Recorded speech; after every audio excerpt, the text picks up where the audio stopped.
Hey Jamie, how are you today?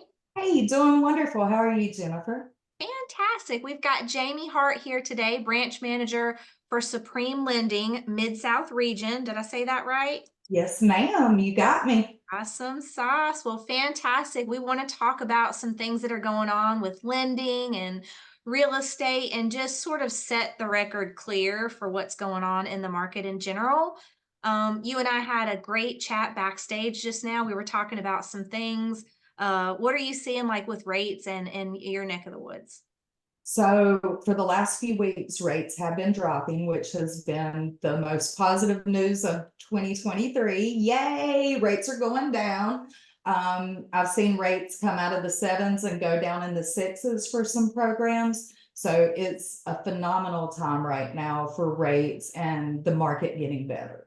Yeah. When we see rates go down, it's interesting to me from a real estate perspective how the inventory it seems to improve because, those people that have a house that they need to sell, they also need to buy, so they seem Mhm. to make those transitions immediately when the rates start to go down. So the activity actually picks up on both sides. I completely agree with that, completely. And the other thing I noticed during this time of year is it's December. Everybody's broke trying to get their kids Christmas. There's all kinds of bills this time of year. A lot of people that don't escrow have to pay tax bills, Um, insurance bills. So, end of the year can be a very hard time economically for people. So even myself in the mail, I got not too long ago, an auto loan that I have. They wanted me to defer a payment. And they're like, oh, you just pay, $50 and we'll defer this payment and put it on at the end of the loan. And that's great for auto loans if somebody needed to do that. But the big thing is for mortgage deferment. A lot of people say, well, I deferred my mortgage, so I don't have to worry about it till next month. And I'm sitting here like, that doesn't exist. There's no such thing as a mortgage deferment because when they record your document at the courthouse on your note saying you have to pay X number of dollars through X date, they can't just arbitrarily change that and add a payment to the end of the loan. So when you agree to a mortgage deferment with your mortgage servicer, you're going to be late on your credit if you're not paying it within that 30-day time period. So that's one thing I really want people to know this time of year so they don't ruin their credit for the future based off incorrect information, thinking it's not going to affect their credit. Wow. Yeah, that's fantastic advice. We're all feeling the crunch right now for sure with the economy and with the holidays and the winter struggle season. But 2024 is right here upon us and I feel optimism in our future. What do you think? I completely agree with that statement. Number one, rates, like I said, have been going down.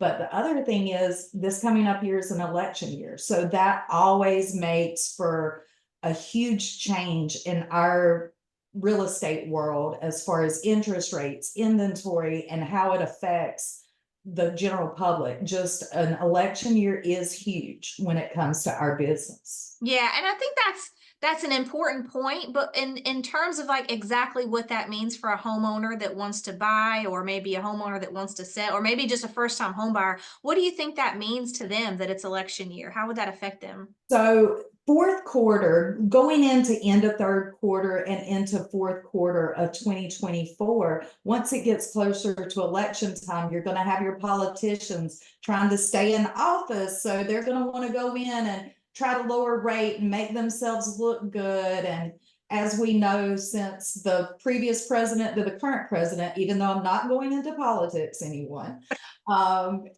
it made a huge difference in interest rates during this election term. I For mean, sure. everybody can feel the inflation that has happened during this election term. Yeah, On no, I all of them. definitely agree with that. And then for anybody that's watching right now, if you have further questions about how things can be affected by the election, or if you just want to chat with Jamie or myself about those type of topics, feel free to message us. There's nothing more I love than just clarifying things that are happening in my real estate world. And I'm sure Jamie would agree with things that are happening in the world of lending.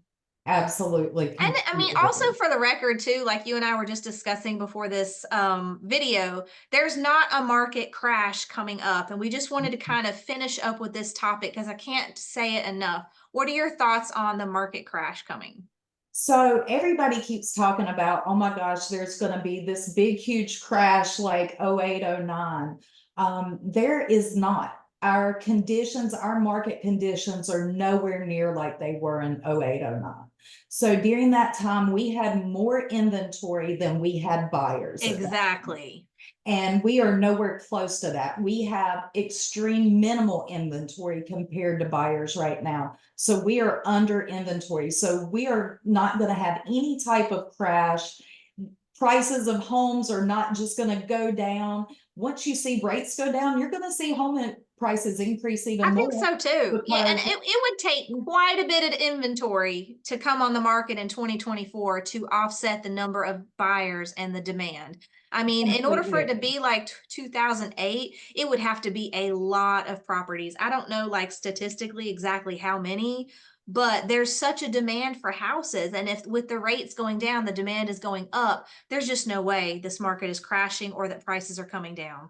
I completely agree with that statement. I mean, historically, values are going to go up. They're just not going to increase at the drastic speed that they did True. during the COVID time. Well, that was an unnatural increase in property values. Probably, I mean, I don't want to get too political either, but I kind of attribute a little bit of it to the hedge fund investors and Wall Street overbidding on properties that probably paid more than what they were worth to begin with and gave this false impression that prices had gone up a lot.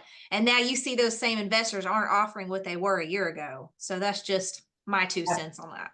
Absolutely. They're not offering what they were. And also, those same investors are not out buying homes nonstop like they were during that time period. So, you're not going to have that level of competition that you did previously because not only were you trying to bid against people that wanted to live in the home, you were bidding against investors. And So, that's that was not where the we want to problem. be. Yeah, that's not where we want to be. We don't really want people on Main Street bidding against people on Wall Street. It's just not that's not warm and fuzzy. No. And I have learned it's just like with gambling, the house always wins. So The you house don't want to always go wins. up against them. Well, super cool. Well, we can put some additional comments in the chat, and if anybody else has questions, feel free to reach out to me or Jamie directly. For me, real estate, for Jamie, lending. Anything else you want to say to people watching before we jump off? Merry Christmas. Yay. Happy holidays. Happy Happy Hanukkah. Happy holidays. Kwanzaa. Happy anything that you believe in. Absolutely. It's a great time to buy or sell a house. Thank you. Absolutely.